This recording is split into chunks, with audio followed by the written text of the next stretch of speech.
2023 Auburn University Marching Band.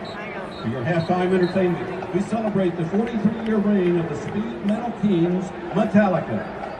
With 9 Grammy Awards and 14 nominations, 38 concert tours worldwide, and 11 studio albums that span 4 decades, the Titans of Thrash remain the standard by which all other metal is measured.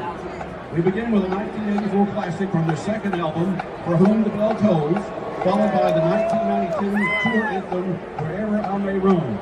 And then, let's turn down the house and light up the stage with the Auburn University Marching Band and their show, Metallica. It is Sunday evening once again, and that means it's time for another edition of the Auburn Experience podcast. This is our live recording of episode 112. So many big topics to get into, and of course, everything else in the Auburn space and Auburn potpourri. Let's get into all those different things in episode 112 right now.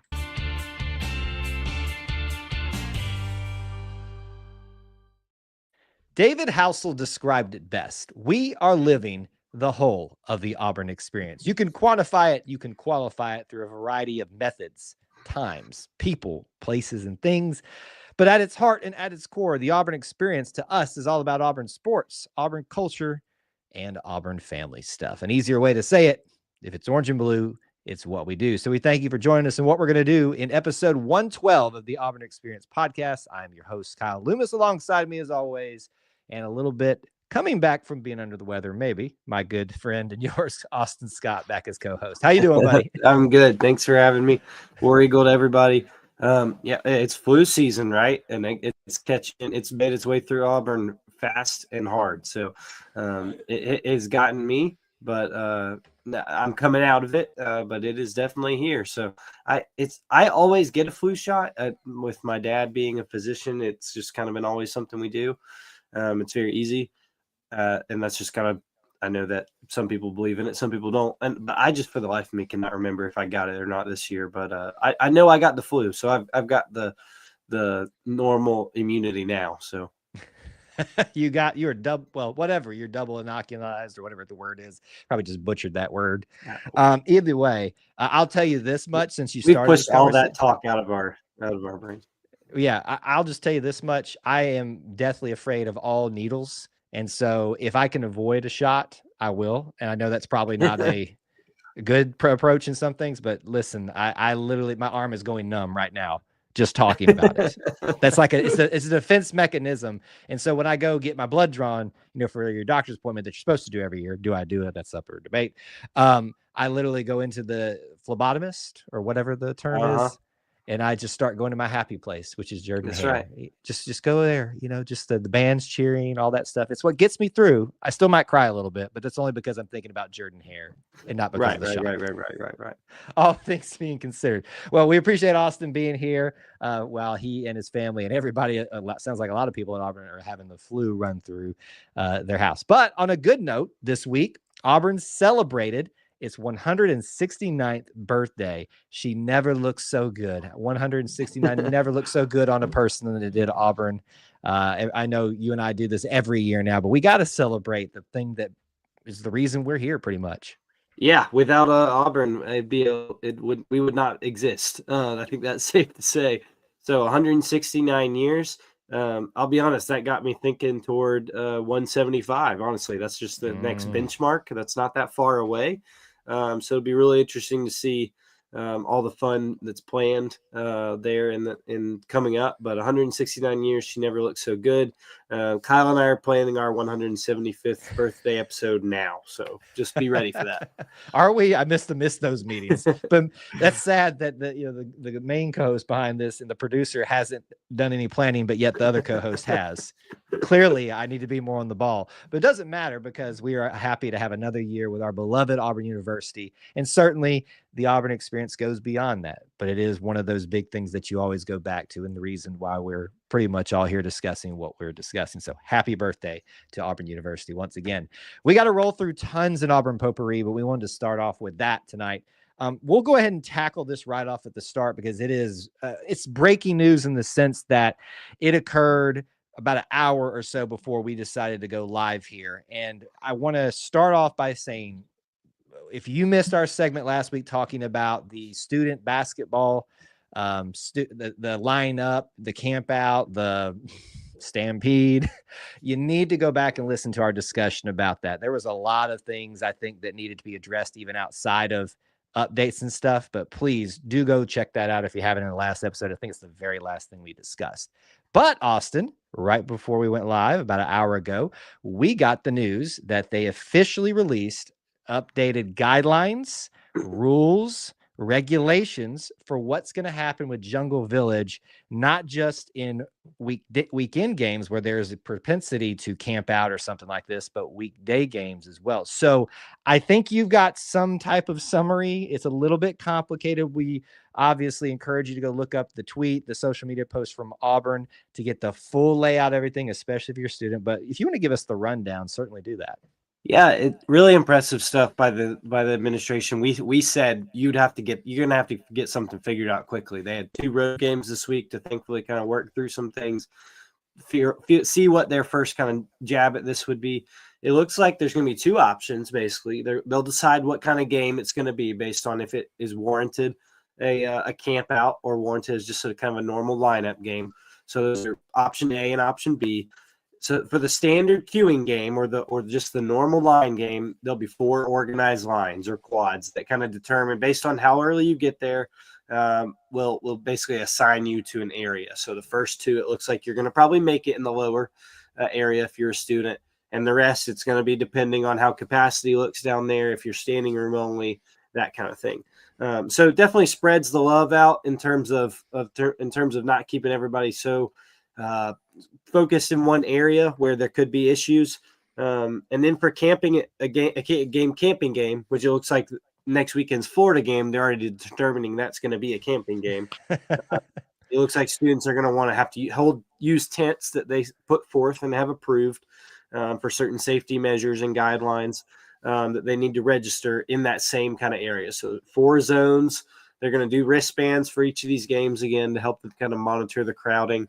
But I think it's a really good idea. It looks like a really good move by Auburn for me to find a way to keep these long lines and the campouts that have fostered all this energy and environment and the good vibes we talked about last week, but make it safer for everyone. It was just a matter of the time before something like this had to happen. And that's a good thing when you think about that. This is all because Auburn basketball has become something so many people want to be a part of. So right. I think it's good. It looks very similar to what other big programs do. I even saw, you have to have, if you're camping, you have to have 50% of your party in the tent at all times. That is, I remember seeing that's what Duke does. That is a big and common thing. So I think that it's safe to say whoever came up with this, we give the athletic department a lot of credit on our show anyway. Whoever came up with this, I think they did their research extensively, decided what was best for Auburn in the atmosphere, but also safety. So really good to see. Looking forward to seeing how this works this week. Hey, don't tell Duke that we took something else from them and modeled it after them. We already did that with Neville. Now we're doing it with their student line things. Listen, they don't need anything else right now to use against us because they're so mad they have to sit behind us at number 2. I know you beat us, that's fine, but you have more losses. Handle it anyway. It's just a quick reminder for the Duke trolls that continue to come into our content and many other Auburn content spaces out there. I agree with you. I think this was the best they probably could have done to maintain the energy, as you said, to foster it, but also address the safety concerns that happened. Once again, folks, a lot of it was outside of their control. Once again, folks, you don't need to overreact. Once again, folks, you need to trust that there are people that are going to respond, do the right thing. And once again, my trust that I have in them, you and many others, has been fulfilled, I feel like. Now, is this perfect? Probably not. Will there have to be changes? Probably so. But I think this is a step in the right direction without damaging the fostering of that energy. I think there will be some of that natural just kind of think that built where, okay, it's just starting. Nobody knows when it is. And there's still going to be that there, but that will be lost a little bit with more and more structure. But unfortunately, this does have to happen given what happened last time. So please go read the article, especially if you're a student. Understand that they're doing everything they can to make the student experience better.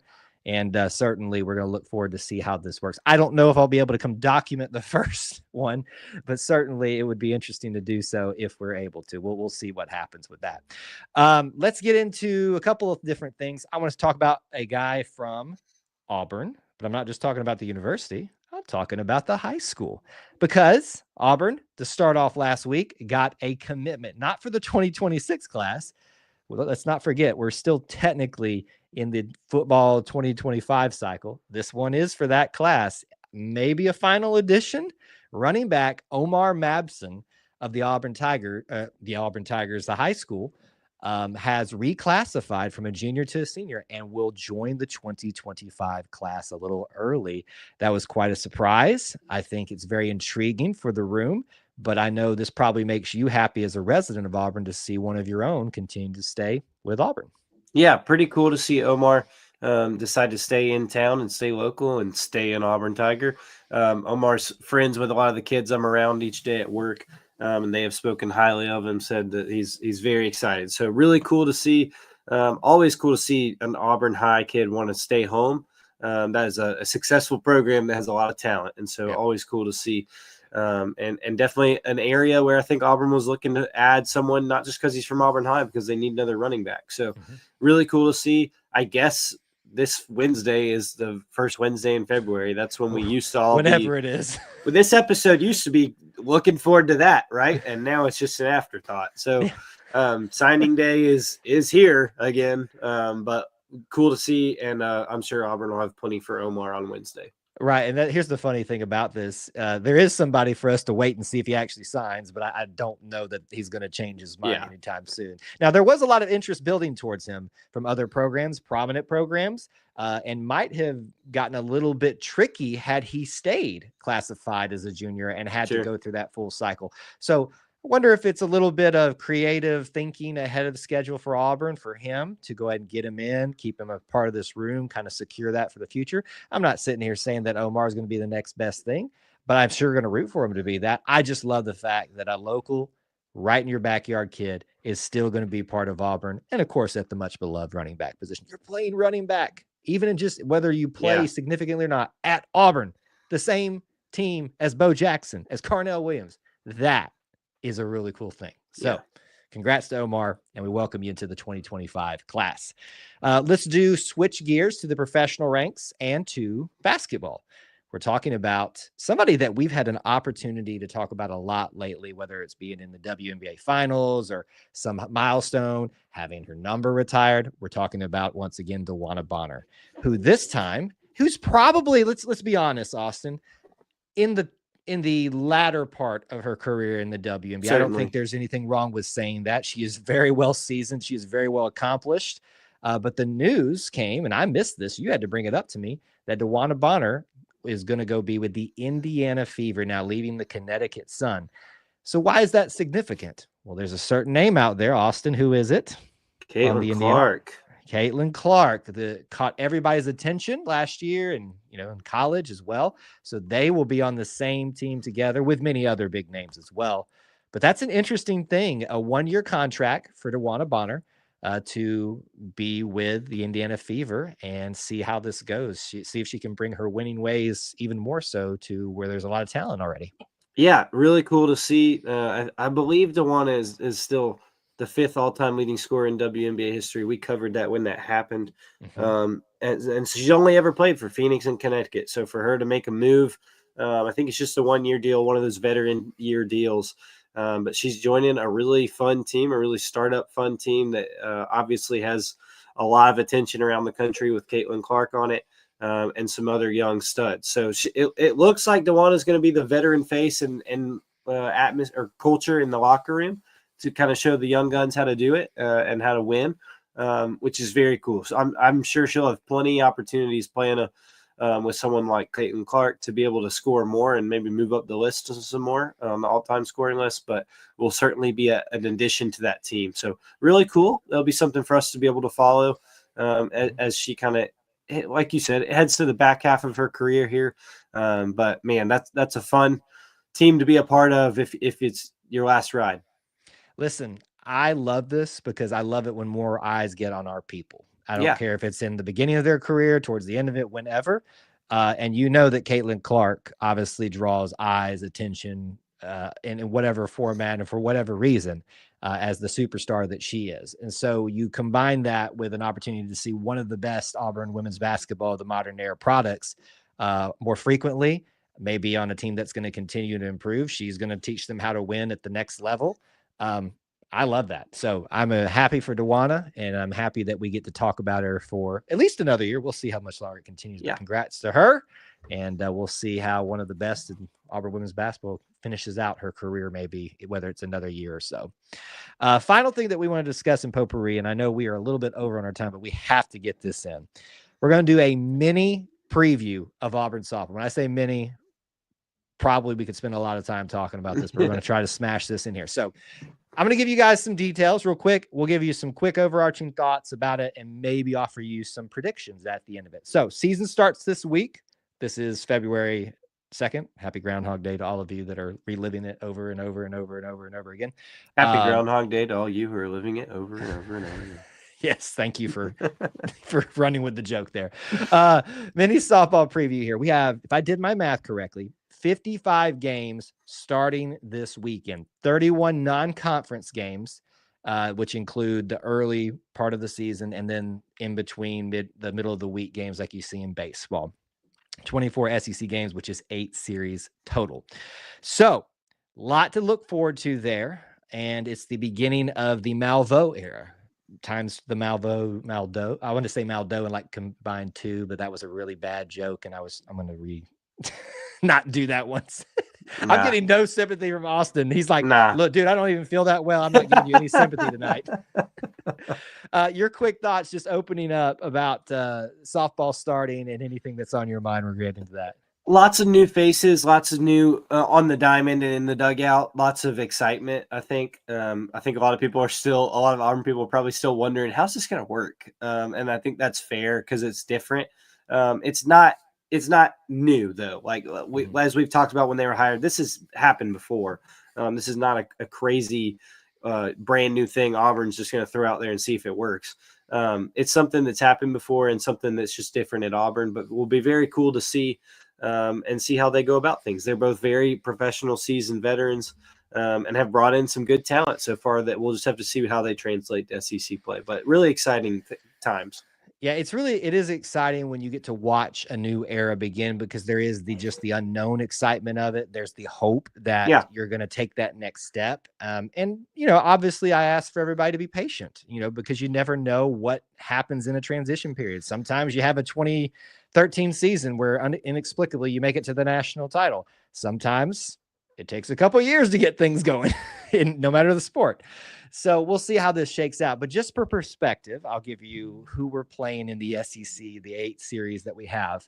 And I'm going to say this by telling you how the SEC coaches voted the finish would be for preseason for SEC play. Texas, Florida, Oklahoma, Tennessee, Texas A&M, LSU, Arkansas, Georgia, Missouri, Alabama, Kentucky, Mississippi State, Auburn at 13, Ole Miss and South Carolina. There's 16 SEC teams, but one of them, Vanderbilt, doesn't have a softball team.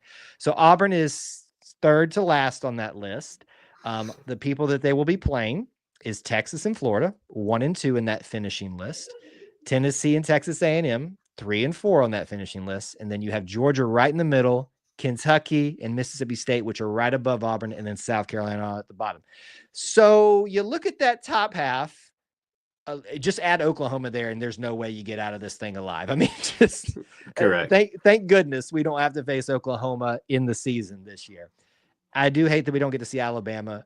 Obviously, this does raise the questions of how successful the first year that's going to be just competing in softball in the SEC. Any quick thoughts on that? I think the Malveaux are coming from Tennessee, where they had a lot of success, but know what the SEC is like. So I don't think that they're unaware of what it's going to be like to compete in such a deep league. But, however, I think they recognize that and what they're trying to build will take time. So it's definitely a hard draw your first year. Have the top 4 or 4 out of 5? 4 out of 5. 4 out of 5. Number Oklahoma is the yeah, one. number 3 is Oklahoma, and thankfully we don't have to see them in the regular season. Which is somehow shocking to me still. Even Oklahoma is at number 3. Don't think they're not using that as some bulletin board material. Oh, Lord. But to have 4 of the top 5 on your schedule is already hard. That's half your SEC schedule. So they're aware, but I think they'll hope they can make some progress, show some of the young youth of their program that they have a foundation set, and you build on that as you keep going. Certainly do. Last year's record in the final year of Mickey Dean, which, by the way, folks, I think if you go back and look at his overall record, it really wasn't as bad as a lot of people act like it was. I think a little bit more respect needs to be put on his 7 years here. But last year, 29, 21, and 1. Please no ties this year. Was the final record. So you had 55 games total, 31 in non-conference, 24 in SEC games. I know I'm putting you on the spot to do math, Austin, but you can maybe bounce off of what I'm saying. I'm saying we go 22-9 in non-conference, and I'm saying we go 14-10 in SEC play, which results in a 36-19 year, which is a pretty decent increase off of what we did last year. A decent increase, not a big one. Any thoughts on a record you'd like to throw out there and see if we end up being right or wrong? Yeah. What's the total amount of games again? I'm sorry. 55 games. So I said 36-19. Yeah, I'm going to go a little bit lower. That SEC slate just scares me a little bit. And I'm not going to shy away from it, but in the first year with how much of a gauntlet in the SEC sport is, we tell you that all the time, but especially SEC softball. So I think they probably reached 30 wins just because of the way the non-con is set up. I think they've got a lot of opportunities there to be able to kind of put together some wins. I like the schedule they've created for themselves in that first year to kind of go into it. But I think that the SEC slate will probably be either right at 500 or a little under. So I'll say 30, and what would that be? 20. Math is why are you asking me to do math on the fly? I guess I asked you. Yeah. Did you say 54 games? 55 games. So 30 and 25. Yeah, I'll stick right there at 30 and 25. There you go. We both have us reaching 30. We'll see who ends up being right on that. I'll say 500 in SEC. Listen, if they can sweep 2 of the bottom of the SEC, yeah, that's big. They can do that and then win the rest of the ones that they're right there with, and then just take a game from each of the top ones up there. That gets you to if I did my math correctly, a 14 win SEC year. If you go up above 500 in the SEC in your first year with the Malvos, I'm on board for that right there. That gets you in the tournament, and we're good. We're golden at that point. So the season begins. We're looking forward to it, and certainly we'll be updating you guys on the Auburn Experience, how they're doing throughout the season. Let's move into our first major topic this evening. And certainly you all know that we're still in the midst of basketball season. So, of course, we're going to spend a good portion of our time updating you on what's going on with the team. Not like you need us to update you. You know, it's only the best team in all of college basketball and still continues to be the best team in college basketball. After a week of spending their life on Murderers Row in the SEC. I don't care what team it is. If you go on the road in the SEC, you are susceptible. I don't care how good you are, how good this Auburn team is. You take every team seriously. Some of y'all are still not understanding that. Some of y'all tried to ride off LSU and things were a little bit scary to start off the game. But just in summary, at LSU, 87-74, decent enough margin of victory there. And then at Ole Miss, which was probably the biggest and most excitement around going there to play them, 92-82.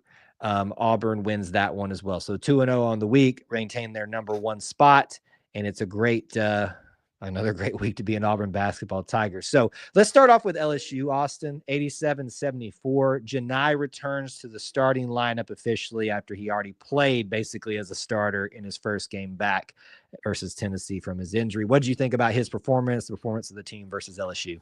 Yeah, unscathed again, but definitely Janai being back. I think we're all in agreement. He's probably still not 100%. I think his quote after games has been, "I was good enough to play," which is a little bit telling if you want to be nitpicky on it. I think he's still favoring it a little bit. How could you not? Ankles, as we've talked about, are no joke, especially in the game of basketball, especially when he depends on his as much as he does. So it's obvious. I think it still shows even more so he's probably the best player in college basketball when you look at what he's doing on a bum ankle. So I'm not surprised. I'm still incredibly impressed by Janai Broom and how he can lead this team. Not at 100%. I think a theme from this week's games, when you look at it, started at LSU, but even at Ole Miss, is the turnovers and some sloppy passing, and that kind of stuff can get you beat in the road, especially in the SEC. On the road in the SEC, but when you look at how deep this team is, and those are the kind of things they're still even able to overcome, it's impressive. Don't think that it's not going to get fixed, because Bruce Pearl would love nothing more than to see weaknesses on film in order to keep this team focused and fresh. So I do think it'll be addressed, but the entire top to bottom depth of this team is what's being able to keep them from being susceptible to things like that, giving them losses.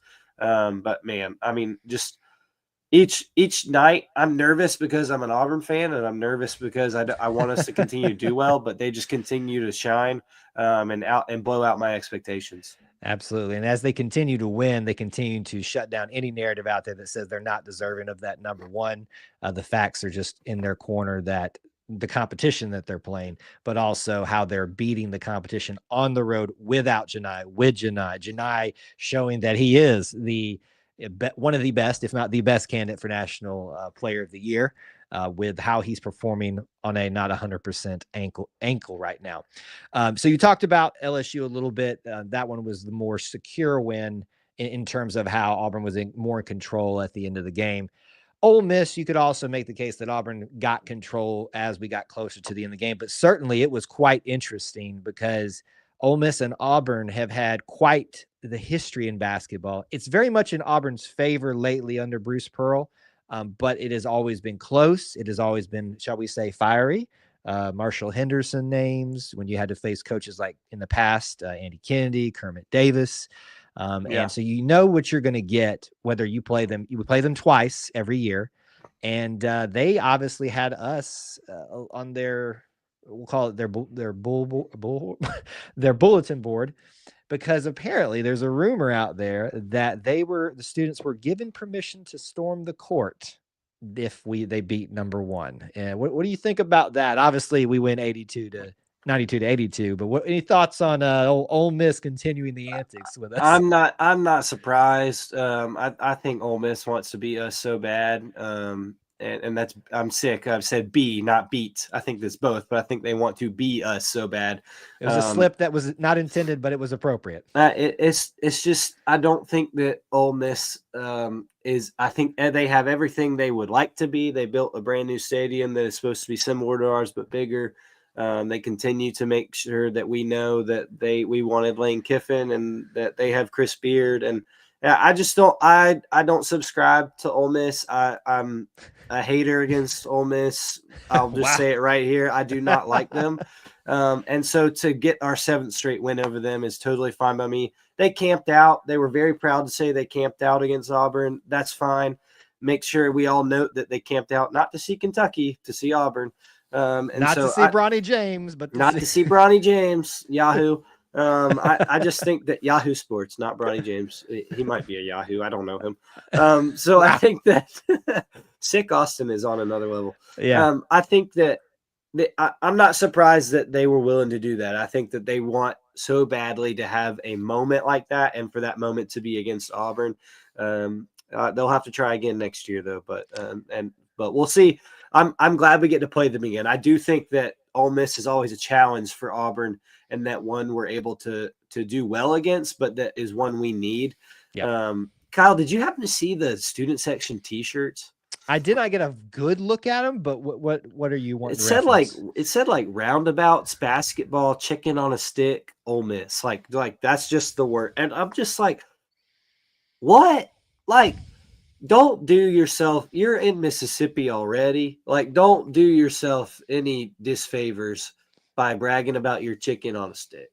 Can we ask you just to figure out what your mascot is first? Maybe it's chicken on a stick this year. The way I translate who their mascot is, it's kind of like Lunar New Year. whatever it says on the calendar is what they're choosing to be this year. Like, I think Happy New Year, Lunar New Year is the snake this year. Well, at Ole Miss, it's chicken on a stick. Well, yeah, I guess so. Or snake would be appropriate to Lane Kiffin. Oh, shots fired. Sorry. Here we go. Here we go. I was hoping Morgan Freeman would be there again because he and Janai kind of had that would have been funny. Friendly back and forth. I was hoping to funny. see him again. I don't think he was there, but regardless, Auburn did what they should have done against Ole Miss. I think it was very cool for someone to ask Bruce post game, does he see similarities in what Bruce built at Auburn as kind of getting the student fan base engaged and that kind of thing as what's happening at Ole Miss? And Bruce was very complimentary of Chris Beard and what they're doing. And I think that's fair to say, but you're not there yet. So nice try and good luck next year on getting that court storming. It's court storming at your place. Certainly you can, make magic happen at Neville. That's a very difficult thing to do. But for now, we'll hold that over your heads as we continue to do, as you continue to emulate the best in the land, that be the #1 Auburn Tigers. A topic that I want to kind of round out with here is a narrative I've seen, not just online, stuff that I've actually engaged with, whether it's here of YouTube or TikTok live streams and stuff. And there's this narrative out there that Auburn is underperforming / playing down to their opponents as of late, meaning in conference play, because that's what's as of late. And I disagree with this vehemently. So I think people are misinterpreting what they're seeing as, and listen, you talked about it. There's been some maybe sloppy play at times. Yeah. And things like that could be better.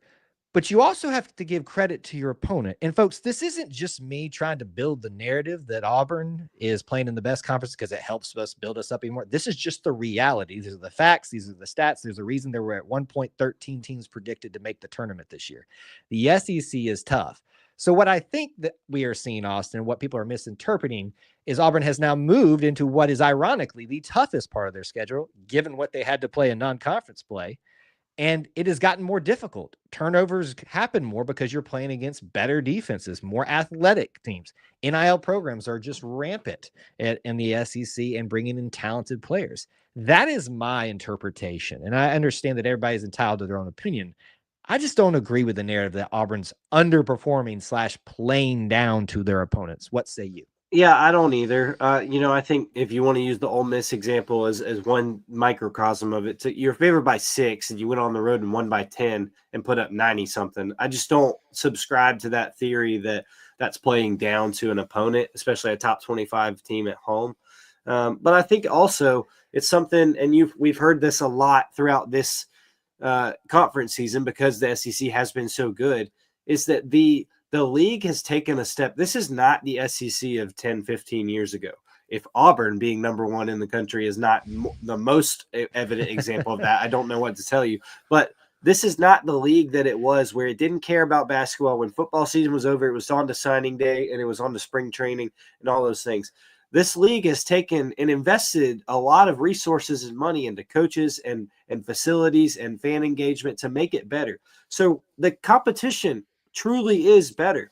This is a team in Missouri who went 0-18 in conference play this year, and I think is 7-2 now. Mm-hmm. Auburn already beat them quite handedly. An LSU team who's struggling, but I think they're at 500 in the SEC now and has already had some big wins of their own. Oklahoma goes into Starkville and beats Mississippi State, who took Alabama to the wire earlier this week, and drubs them by 20 or 30. I just don't think people are quite understanding even still how good this conference is. Auburn played the hardest non-conference anybody could ever play in November and December. No one's questioning that. But now that it's in conference play, the gig's not up. It's still the same, and it's still just as hard, if not harder. So the fact that there's going to be stumbles, and like Kyle and I have warned you, and it hasn't happened yet, there will be losses. Those things are going to happen when you just have different conference or different competition that is so steadily and increasingly better each and every week. So I don't subscribe to their playing down. I think they're taking every opponent seriously, and so far they've handled it really well. Yeah, and I think as I kind of opened up talking about, there's an element of their respect for your opponents too. I think when you say they're playing down, you're assuming that they're very much not even in your camp of competition. That is not the case. No. I respect the heck out of the entire SEC. Certainly we can talk about to what degree. When Tennessee rolls into town, you're going to be like, this is the epic matchup as it ended up being. Sure. But if LSU, that one was just kind of okay, we need to take them seriously and stuff like that. But no, in no way is Auburn, as of the ending of this week, just got done playing Ole Miss, is not underperforming, not playing down. Let's retune that a little bit and rethink about the way we're having that conversation, is my opinion, but you all are entitled to yours out there. Just keep that in mind. Let's move into our second big topic this evening. And I think we're going to spend a lot of time on this one. So there was actually something in basketball I was wanting to tackle. We'll do it another day because we could debate that one forever too.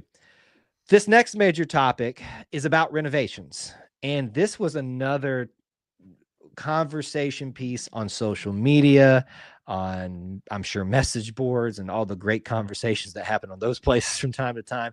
But I've recognized that there is a lot of misinformation and or confusion about what's going on with renovations to not just football, but for the future for basketball as well. So we're going to spend a little bit of time giving you this information, direct quotes and things like that, and talk about it a little bit. So let's start with Jordan-Hare and the renovations that are currently ongoing and are on the way potentially. And keep in mind, everything that we're discussing in this is not, some of this is not official. There is a board of trustees meeting, I believe this week, Austin. Thursday, maybe. Thursday. The materials, the agenda were put out there, which is why there was a lot of conversation about this. So we know that the North End Zone video board has been under construction for some time now. Lots of content about that. You can even find some updates from us if you want to see some recent videos and such. Check those out on YouTube, of course. But that is the big thing, ready to go for the 2025 season. Do you suspect in any way that it's not on schedule? Just as a quick side note. I don't think so. I actually thought about that when we put out our pictures on this week on E2C Network.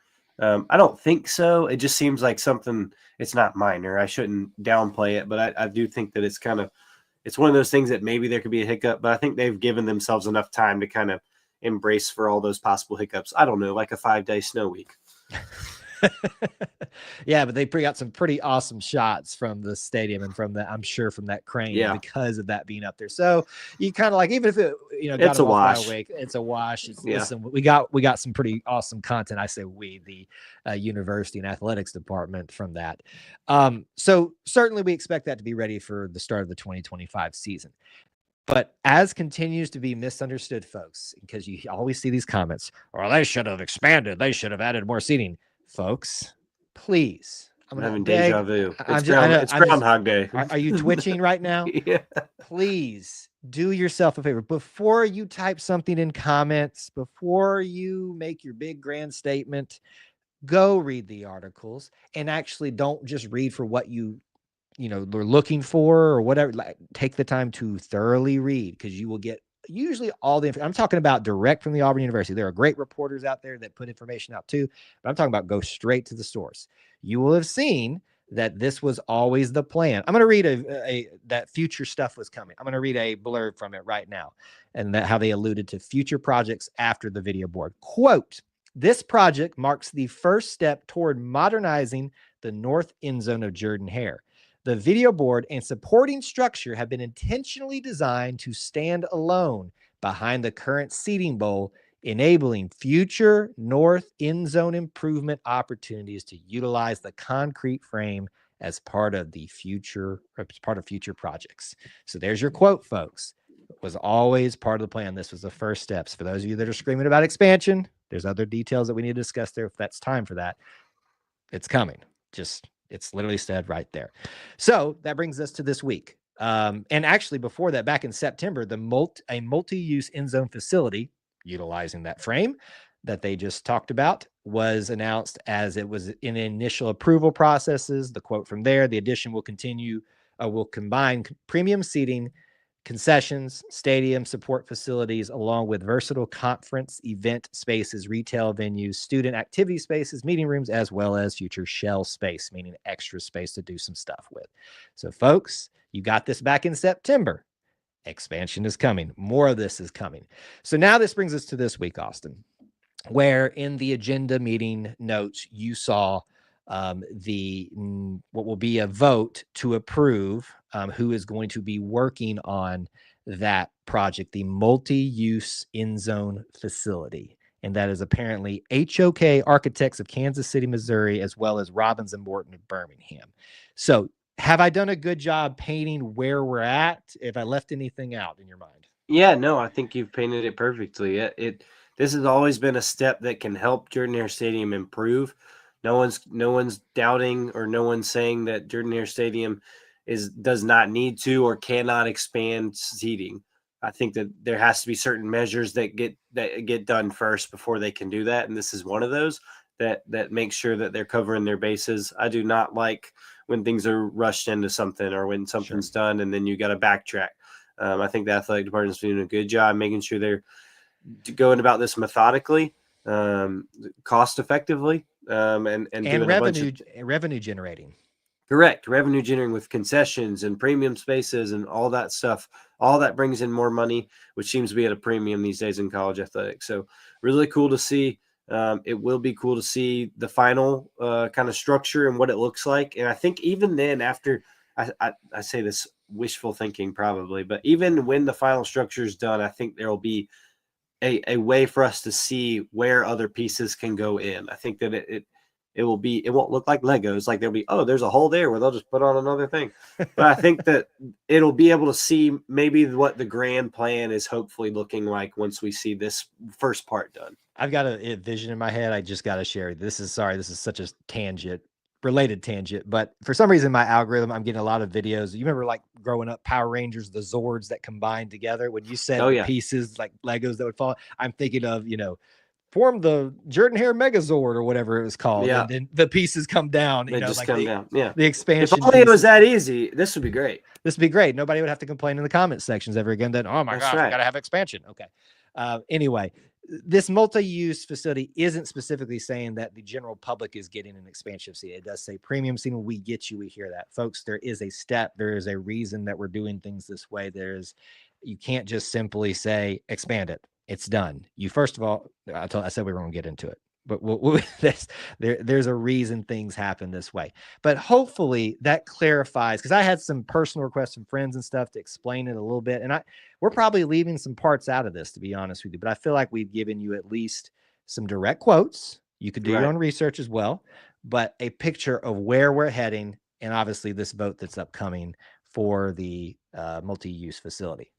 Let's take what we just did here, using our logic and all this stuff. And again, emphasizing that Auburn fans need to go and read the articles specifically. And you can, by the way, if you're ever wanting to see the Board of Trustees agenda and what they're voting on, what they're discussing, it's available to the public. So take that opportunity if you're really interested in this type of stuff. But we're talking about potential to be voted on improvements for Neville Arena. Now, this one's got a bit of a loopy timeline. How long have we been talking about this, Austin, for a while? It feels like a while. Feels like 5 years. I think it's in reality like 3, but yeah, it's been a minute. It's been certainly a minute, dating back to February of 2022. Do you remember the certain really big event? I guess I shouldn't say event, thing that happened that got secured around that time. Do you remember what was happening? It got secured in February 2022. Someone got secured for lifetime, quote unquote. Oh, yeah. Head coach Bruce Pearl is back. Yes. Bruce Pearl had his contract extended by former AD Alan Green. Again, folks, I know some people would say maybe it wasn't the best tenure, but you do need to thank him for that. So I'm going to continue to give him the props for that, for signing to a quote unquote lifetime contract, or at least to a 2030, I think, is when they signed it to. That would effectively probably bring him to the end of his career, which he said he wanted to be at all along. So there was a lot of speculation, maybe even confirmation at the time, that Coach Pearl said as part of the agreement there was I guess, not writing maybe, but whatever, we're going to invest in these spaces for you guys for even more. And there was a lot of talk about what that was going to be, maybe something for the students. We've already covered that, how that's been even in today. But obviously this has been something that's been floating around, and I feel like it's been a long time that we've been discussing, is something going to happen? And the idea was expansion of a practice gym or an addition of a practice gym. And let me just start off with this before we get into where we're at now. Do you actually believe that there was room, Austin, to expand into a practice gym somewhere? Have you looked at the map at all? Based on the renderings I saw, it looked like things were going to probably expand toward the rec center. And I don't think that road would have been as usable as it is now, based on extending where the offices and the current practice gyms are out into the road, and kind of making enough room there. I don't have an opinion on if that road's usable or not, but it's certainly dealing with the confines that you're in, having to certainly make some things work in order for that to happen. I believe it would have been very squished. And you might not have had as big of a practice gym. Maybe you have the main one that has got several courts in it, and just have an extension of another one that's smaller. And that could have probably worked. I was even trying to get creative with, can they go up? Like, is there a practice floor on top of a practice floor, and then create space for, offices and stuff around that? But either way, it obviously became quite the challenge, because they've approved the investigation of this to figure out what could be done, and it's taken quite some time. But here's the other thing, folks. About this time, what else happened? 3 letters. NIL, NIL came along. And in fact, Bruce Pearl, I think it was that upcoming season. Am I right on that, Austin? That where he addressed this on pausing things, kind of. Yes, I want to say it was. Yeah, I don't know if it was the year after or that coming year, but it was not super long after that. Yes. So Bruce addressed that he wanted to switch the focus financially from focusing on improvements for that to NIL. And thankfully, that's the case. Folks, one Janai Broom may not be here had it not been for that focus on that. Let's just call it like it is, because he's been here for 3 years now. So that would have been a sizable commitment. Sizable commitment. I'm not saying Janai was the only reason we made that. There are other players, and this goes the same for women's basketball, for all the other stuff. But let's be thankful. So for those of you that frustrated wanted to see something like this, even Bruce said, pause, handle this first, and it gives you more time to really assess what we need to do. So Board of Trustees meeting, obviously, like we talked about with football, if you haven't listened to that, if you're watching a replay or a segment of this, make sure you go and watch that discussion too.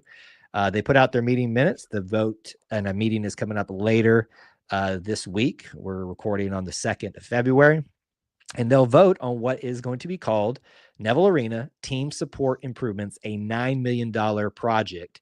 And it will include renovations, not expansion, renovations to the existing practice gym, scholarship lobby upgrades, and relocated enlarged team meeting office spaces within men's and women's basketball. So this is an investment across the board, not just for men's, mind you. One more quote, and then we can kind of discuss it a little bit. Due to the heavy use of the competition floor and existing practice gym, the project's originally proposed scope of work included the construction of an additional practice gymnasium and expanded support spaces. However, during the design process, the athletics department adjusted the scope to properly and reasonably address the original project goals without requiring the construction of an additional gym.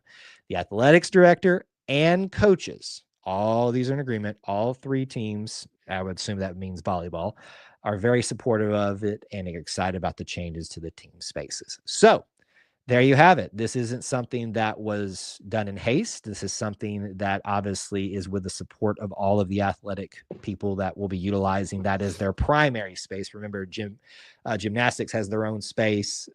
Who else utilizes that, Austin? Is that everybody? Who else utilizes the gymnastics space? I'm sorry, just the arena. So you have gymnastics, volleyball, and men's and women's basketball. Okay, so we got them all right there. So anyway, your thoughts? Anything about all this? Yeah, I saw a lot of the uproar too about the we'll call it basketball only facility not happening, and I think that a lot of it, like a lot of things on social media, was passionate and overheated and uninformed and a little misguided.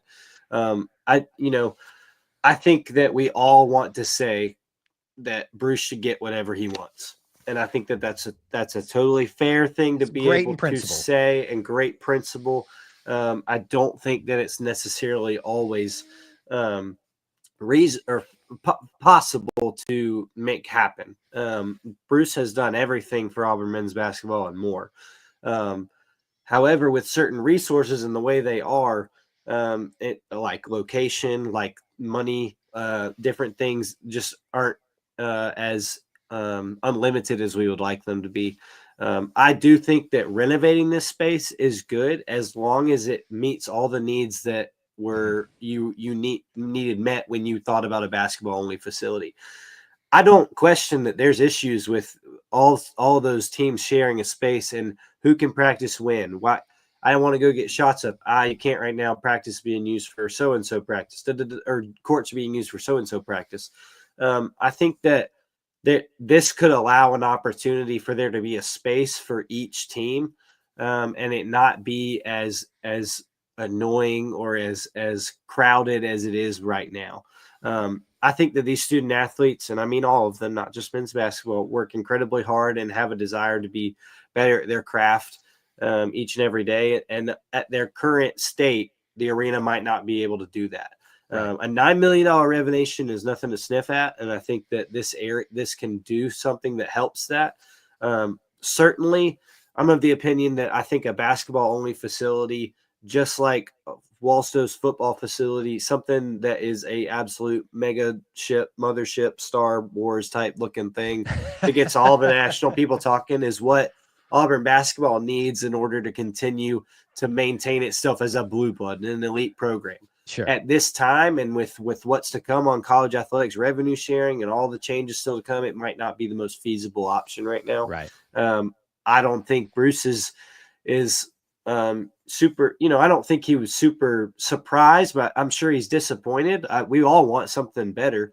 We all want something when we want it, but I think there's a certain timeline to these things in order to help do it the right way, just like we talked with the football expansion. Yeah. So we'll see how it goes. I think that this can help for now. We'll see what the future looks like for the basketball program.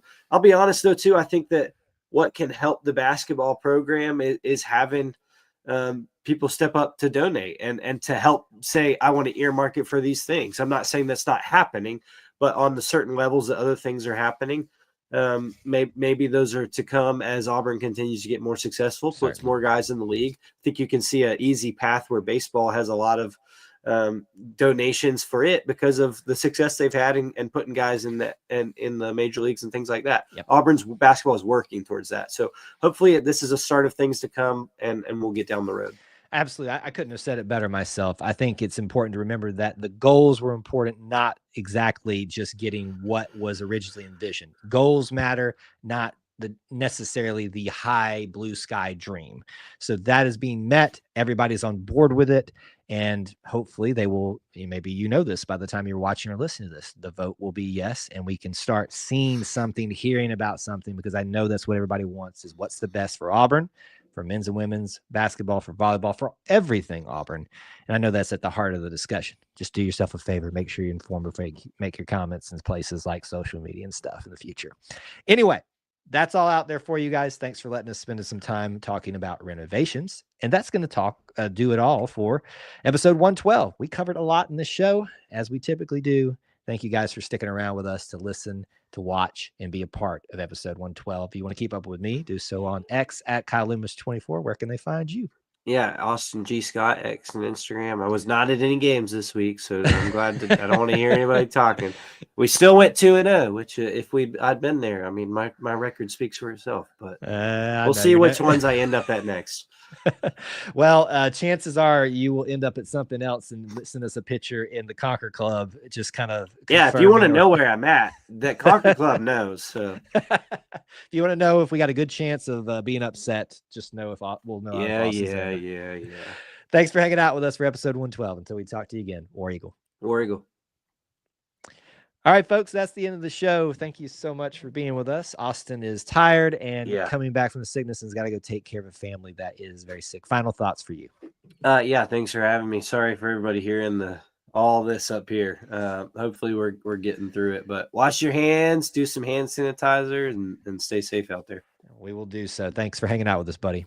War Eagle. War Eagle. All right, you guys are stuck with me for the last little bit of the show. We are going to move into our Q&A time of the show. I've saved a couple of comments we'll address from the show. I got those already queued up and ready for me. Getting a little bit more efficient at this. But I do like to reserve some time for you guys that are watching live to post some things, maybe questions, topics, expounding upon what we talked about in the chat right now. So do that if you can. What I'd love to do is to spend some time reminding you first about what's coming up and then how you can get involved, connect, support, all that stuff. The normal boilerplate stuff at the end of the show. What's coming up next for us here on E2C Network Central, which is, YouTube and Facebook mainly, but you can find a lot of other places. More post-game streams this week. We'll start off with Auburn versus Oklahoma. Those new student ticketing and lineup procedures will be in effect, so make sure you listen to that if you're just now arriving into the stream. Auburn versus Oklahoma. That'll be a late one, but join us for that after the game, and we'll discuss what happened, win or lose. Auburn Family Night is back because we had to take off a week because I had a game conflict last week, but we'll be discussing the Auburn Experience, mainly from your perspective. We'll take calls, questions, comments, all that's available at 9 Eastern time. We're going to try 9 Eastern time for right now. So let's give that a go and hang out with us this Wednesday evening. Another post-game stream, big one. Auburn versus Florida. Sounds like there's going to be a camp out. I would like to be there. I might be able to do that and cover, not the game. I don't have a ticket for the game, but to cover the camp out. But we'll see. We got things going on at the home front that may require my attention, but nonetheless, we will do a post-game stream. Don't you worry about that. Lastly, remind you to check out our links in our description, specifically that link tree. It's called linktree.com/E2C Network. You can just click it. It'll have links to everything, ways that you can connect. Contact us, go to social media sites for us, but also support us. One of those things is by shopping at Alumni Hall. Our friends at Alumni Hall are great, and often we'll have some of their shirts on here on the stream. So check them out. If you shop with them through our link, we will be supported by you supporting them. Support yourself. Get some great Auburn gear that they have in their new stuff daily. All right. What do we got going on in the chat? Got some things saved to discuss. What's on your mind? What's on your hearts? Bring it out. This is your time. So spend some time here talking with me. Tim just checked in, says, War Eagle, what a win versus Ole Miss. They had great defense. No wonder they beat Alabama. Yes, they did. Bruce was quick to inform people of that in his press conference. And you saw that what he said was actually very true. It was a very formidable team. So impressive for Auburn to win on the road. Oklahoma did look good, beating Vandy, who's beaten a lot of teams that they probably shouldn't have. A couple of comments from during our record session here. We've got this from Corey. He says, is wearing orange and blue overalls a thing now for Auburn fans? Well, Corey, I think you're a little behind because I'll be honest with you, when I was a student, this was rampant. I didn't have any. I probably would have liked some. But this has been going on for a long time. In fact, I can recall going into certain stores. I seem to recall maybe even the bookstore that had these get-ups like this, that you could buy the striped ones or different pattern ones and stuff like that. But that's a normal thing for the student section, especially. Maybe it's a newer thing for just the general public. I would say that's probably the students that used to do that, wanting to maintain it to, continue to relive that great times as students. But as far as I know, maybe some people will disagree with this out there. Auburn people wearing orange and blue overalls has always been a thing. This was from WT. If they want to get a handle on NIL expansion in college sports, have each college have an NIL cap as to what they can spend. You got to have leadership, and you got to have, unfortunately, people, make hard decisions for that stuff to happen. So it's a great point, WT, and has a lot of things that are, great. They're great in principle, and unfortunately, some things get in the way of that. So maybe we'll see it someday. Certainly, it is something that's at play in all of college sports right now. Not Auburn related, but we'll take it from Corey, who's enjoying the springtime weather. I think you mean faux spring. I'm calling it faux spring because it's not real. Like go Tigers when the LSU people are weird and spell it weird. It's been nice. I think it'll be good if it maintains that way for the students that are going to camp out supposedly this weekend. Obviously, we'll leave you some great opportunities if you're on campus, near Auburn, near perfect, to go to Auburn and have some great times. One of the best things you can do is just walking Auburn's campus leisurely. And in fact, I'm going to propose something to you. If you want to have the perfect Auburn day, find the perfect weather day. So, probably no higher than 70, maybe a slight breeze rolling through. I'll even, cobalt blue skies are amazing, but maybe just a few puffs of clouds in the sky. Imagine starting off at Toomer's Corner. You went into Toomer's Drugs, got your lemonade to sip the entire time as you walk. I did this for opposing fans when they were visiting. I'm just reminding us as fans to do this. And you walk the main square, which is Magnolia, to Donahue, to Sanford, back to College, and you end up back where you started. Give that a try for some of this great weather that you're having, early spring, faux spring, whatever you want to call it. I don't think it's such a bad idea. So give it a try if you haven't. WT says, what do you make of the recent reports that UNC may join the SEC? We're getting a lot of non-Auburn stuff here right now. Are we headed to 2 massive super conferences? I haven't heard anything about that legitimately. That may be something recent today that I wasn't privy to, but it wouldn't shock me in the least. I'd love to see Auburn get some teams that they're more familiar with, but I don't think it's going to happen. It's going to have to be somebody that adds multiple layers of value, not just because there's traditional rivalries. College Game Day should have been back this week. I don't know where they're going this week, Lake. Maybe you can tell us real quick before we get out of here. But there was a lot of talk about this when we were recapping and reminiscing about how great College Game Day was, having witnessed it in person. We got a highlight video out there for you if you want to watch it. Is there a possibility they could come back? It happens in football a lot. And I think if Auburn continues to maintain their number one tirade through college basketball in the SEC right now, even if they took a loss, I mean, it would be several options to come to. Auburn versus Florida would have been a great one. Certainly the end of the year, Auburn versus Alabama will be another opportunity for just incredible atmosphere. Who knows? Maybe it'll happen. I don't know. But College Game Day coming once is great. If it happens for Auburn twice, there ain't nobody out there going to tell me we're not a blue blood. Maybe a new blue blood, but blue blood nonetheless. If College Game Day comes to you twice in 1 year. Okay, I got you. There's your update for where they're going. But hey, they got to spread the love sometimes.